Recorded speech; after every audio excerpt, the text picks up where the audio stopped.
Bob Marley, a brief biography. Bob Marley was a Jamaican singer, songwriter, and musician, who is considered one of the most influential musicians of all time and a pioneer of reggae. Over the course of his short life, Marley became a Rastafari and cultural icon, who increased the awareness of Jamaican music and culture across the world. Through his work and his beliefs, Marley became a global symbol of peace and Jamaican identity and culture. He is now widely regarded as one of the greatest singer-songwriters of all time. Bob Marley was born on 6 February 1945, at the farm of his maternal grandfather in 9 Mile, a district in St. Ann Parish, Jamaica. Marley's father, Norval Marley, was from Crowborough, East Sussex in England, then residing in Clarendon Parish in Jamaica. He was said to be a captain in the Royal Marines. Marley's mother, Cedella Malcolm, was a Jamaican singer. At the time of her marriage to Norval, she was just 18 years old. And Norval was employed as a plantation overseer. Even though Norval provided financial support to Cedella and Marley, he rarely saw them as he was often away from home.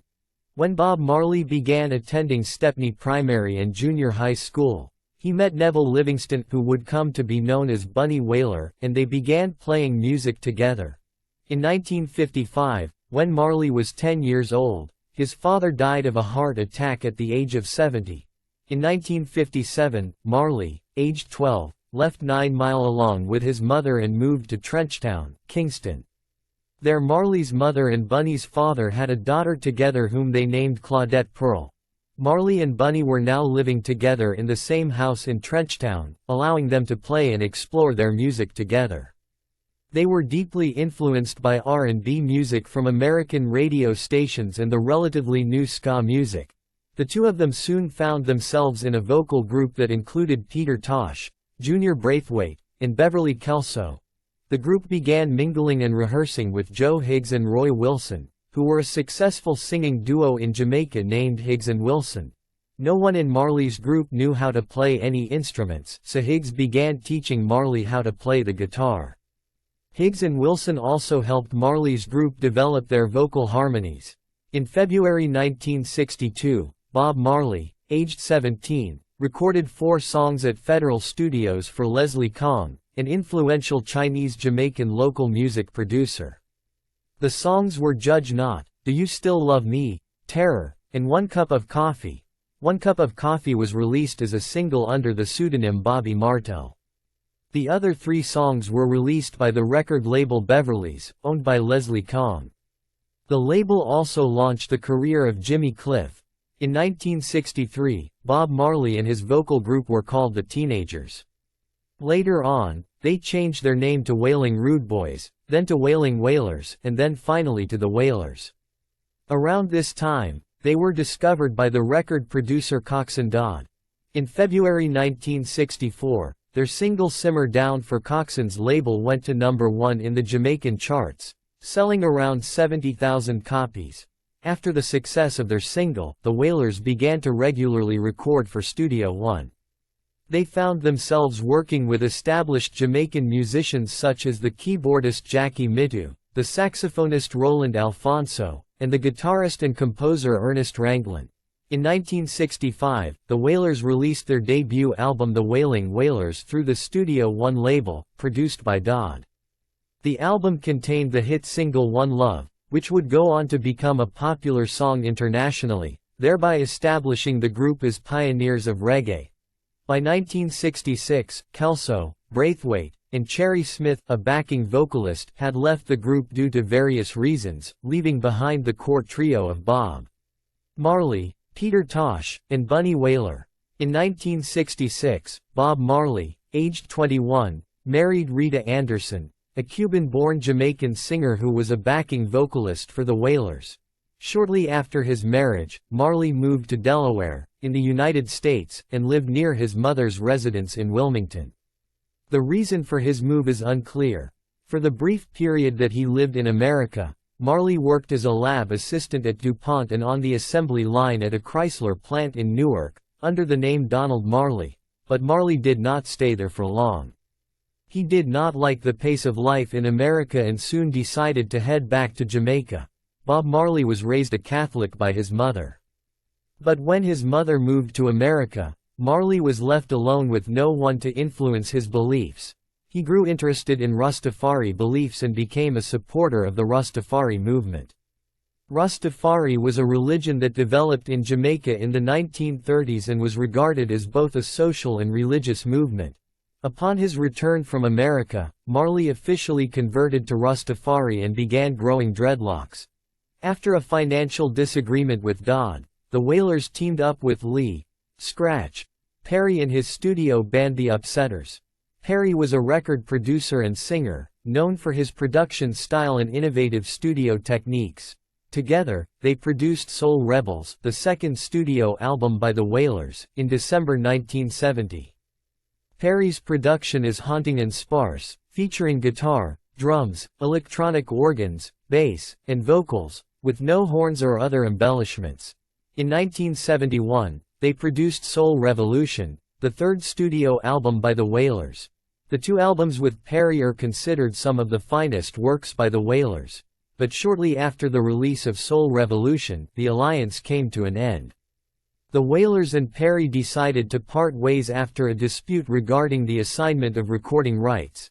In spite of this, they continued to work together on and off. In 1969, the Jamaican music scene changed once again. The new beat was a slow, steady, ticking rhythm that was first heard on the Maidles song Do the Reggae. After splitting with Lee Perry, the Wailers collaborated with Leslie Kong once again, working with his studio musicians called Beverleys. With the new collaboration, the saxophones and ska trumpets of the earlier songs disappeared, and instrumental breaks were now being played by the electric guitar. The collaboration resulted in The Best of the Wailers, the fourth studio album by the Wailers, released in August 1971.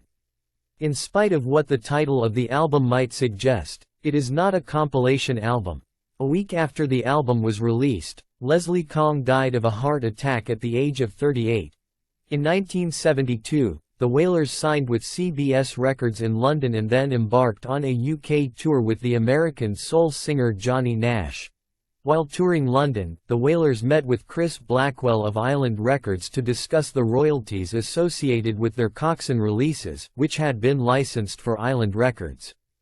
But instead, the meeting resulted in the offer of a £4,000 advance to record an album. Jimmy Cliff had recently left the label and Blackwell was looking for a replacement, which he found in the Wailers. Having accepted the deal, the Wailers returned to Jamaica to record the new album. Catch a Fire was the fifth studio album by the Wailers, released in April 1973. It was their first album with Island Records. It was also the first time that a reggae band had access to a state-of-the-art studio for their recording. The album contains 9 songs, 7 of which were written by Bob Marley and 2 by Peter Tosh. After the recording was completed, Marley went to London with the tapes, where Blackwell began restructuring Marley's mixes and arrangements in order to create a more drifting and hypnotic feel than just a reggae rhythm. The album received a positive critical reception and sold around 14,000 copies initially. The supporting concert tour across England and America established the Wailers as international stars. In October of 1973, Burnin', the sixth studio album by the Wailers, was released. The album was mostly written by Bob Marley and produced by Chris Blackwell. It includes 2 of Marley's most famous songs, I Shot the Sheriff and Get Up, Stand Up. Eric Clapton, who was given the album by the guitarist George Terry, was so impressed by I Shot the Sheriff, that he recorded a cover version of it.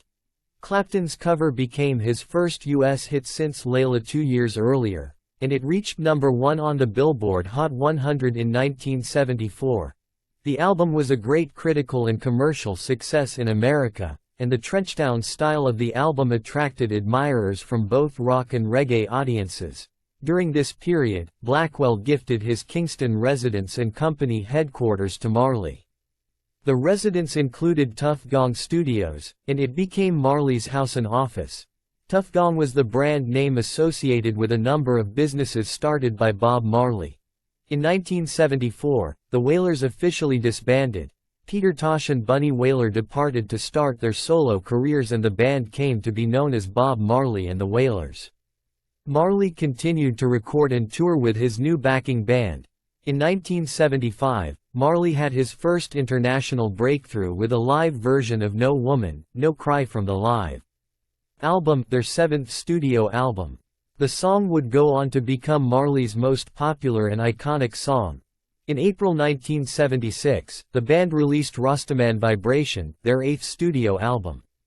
The album was Marley's breakthrough album in the United States, reaching the top 50 of the Billboard Soul charts. In December 1976, the Jamaican Prime Minister, Michael Manley, organized a free concert called Smile Jamaica Concert, in an attempt to ease tensions between the two warring political groups. On 3 December, 2 days before the concert, Bob Marley, Rita, and their manager Don Taylor were shot at by an unknown gunman inside Marley's house. Marley received minor wounds in the chest and arm, while Rita and Taylor were seriously injured. Fortunately, all three of them made full recoveries. The assassination attempt was believed to be politically motivated. Despite the attack on his life, Marley, still injured, went on to perform at the concert 2 days later as scheduled. The Jamaican reggae band Zap Pow played as his backup band in front of 80,000 people, while the members of the Wailers were still missing or in hiding. When Marley was later asked why he went on to perform after the attack, he said, "The people who are trying to make this world worse aren't taking a day off. How can I?" Toward the end of 1976, Bob Marley left Jamaica for England, where he would spend the next 2 years. While living in England, the Wailers recorded Exodus, their ninth studio album, which was released in June 1977 through Island Records. Exodus is a reggae album, with elements of blues, British rock, soul, and funk. The album revolves around the themes of religious politics, change, and sex. It was a critical and commercial success, receiving gold certifications in the US, Canada, and the UK. With the success of the album, Marley had truly become a global icon. In 1978, Bob Marley returned to Jamaica and performed at another political concert called the One Love Peace Concert. Once again, the concert was organized to calm the two warring parties. Toward the end of the performance, upon Marley's request, Michael Manley, leader of the ruling People's National Party, and Edward Seaga, leader of the opposing Jamaica Labour Party, came up on stage and shook hands. The same year, Bob Marley and the Wailers released their 10th studio album, Kaya. The album has a relaxed, laid-back sound, lacking the energetic and militant quality of their previous albums. The songs primarily revolved around love and marijuana. Some of the well-known songs from the album include Is This Love and Satisfy My Soul. In July of 1977, Bob Marley was diagnosed with a type of malignant melanoma under a toenail. It was generally believed that this lesion was caused by an injury while playing football. But that is not true. It was actually a symptom of already existing cancer. Marley saw 2 doctors before a biopsy was made, which confirmed acral lentiginous melanoma. This type of melanoma is the most common melanoma in people with dark skin, but it was not widely recognized. His doctors advised him to have his toe amputated, but he refused to do so, citing religious reasons. Instead, the nail and nail bed were removed, and a skin graft was taken from his thigh to cover the area. Despite his illness, Bob Marley continued to tour and record. On the 2nd of October 1979, Bob Marley and the Wailers released Survival, their 11th studio album. The album is politically charged and has a defiant and militant theme. The songs in the album such as Africa Unite, Zimbabwe, and Survival, reflect Marley's wholehearted support for Pan-African solidarity and the struggle of the African people. The album was originally supposed to be called Black Survival to highlight the urgency of African unity. But it was later shortened to Survival to avoid any misinterpretation of the theme. In July 1979, Marley performed at the Amandla Festival in Boston, to show his support for the South African liberation movement and his opposition to apartheid. On the 17th of April 1980, Marley was invited to perform his song Zimbabwe at Zimbabwe's Independence Day celebration.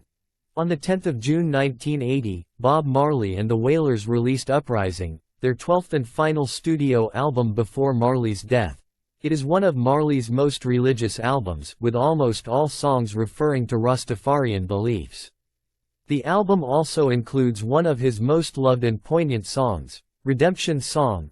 After the album's release, Bob Marley and the Wailers began a major tour of Europe, where they played their biggest concert to 100,000 people in Milan. After the Europe tour, they made their way to America, where they played 2 shows at Madison Square Garden, New York City. One day, while jogging in Central Park, Marley collapsed and was taken to the hospital. It was then that he found out that his cancer had spread to his brain, lungs, and liver. 2 days after the incident, on the 23rd of September 1980, Marley performed at the Stanley Theatre in Pittsburgh, Pennsylvania, in what would be his last concert. After the performance, Marley's health drastically deteriorated. His cancer had spread throughout his body by now, and the rest of the tour was cancelled. Marley went to the clinic of Joseph Issels, a German physician known for promoting an alternative cancer therapy regimen, called the Issels treatment, in Bavaria, Germany. At the clinic, he underwent the Issels treatment that was partly based on avoidance of certain foods, drinks, and other substances. After 8 months of treatment, there was no improvement in Marley's condition. His cancer continued to spread. Bob Marley decided to head back to Jamaica. During the flight to Jamaica, Marley's vital functions worsened. Upon landing in Miami, he was rushed to the Cedars of Lebanon Hospital for urgent medical attention. On the 11th of May 1981, Bob Marley, aged 36, died due to the spread of melanoma to his lungs and brain. Marley's final words to his son Ziggy were, "Money can't buy life." On the 21st of May 1981, Marley was given a state funeral in Jamaica, which included elements of Ethiopian orthodoxy and Rastafari tradition. Bob Marley was buried in a chapel near his birthplace along with his guitar. Since his death, Bob Marley has become one of the most iconic and famous figures in history. His music continues to stand the test of time and is more popular now across the world than even during his lifetime. Marley is known and revered not just as a musician, but as someone who stood for something greater and more significant. His message of peace, love, and unity is what makes him the global and cultural icon he is today. Marley's message continues to resonate with various oppressed communities across the world. He is also revered among various indigenous communities around the world. The Australian Aboriginal people burn a sacred flame to honor his memory. And the Native American Havasupai and Hopi also revere and admire him and his work. Over the years, Marley has become an important cultural icon, achieving a status similar to that of Che Guevara. His image and style have been merchandised and commercialized to no end. Today, Marley has come to be associated with his catchy hit songs, but few realize that he stood for much more. He was a man who understood the need for Africa to unite in order to fight and win its freedom. And he understood the ensuing bloodshed that was inevitable. He actively and openly supported the liberation movements of oppressed nations. Marley was not just a musician but also an activist. Several festivals, hotels, and restaurants across the world pay tribute to Marley today. He has become a permanent and important part of our culture and history. Bob Marley was one of those rare personalities such as Muhammad Ali and Pelé, who transcended his field of operation and stood for much more in the eyes of humanity.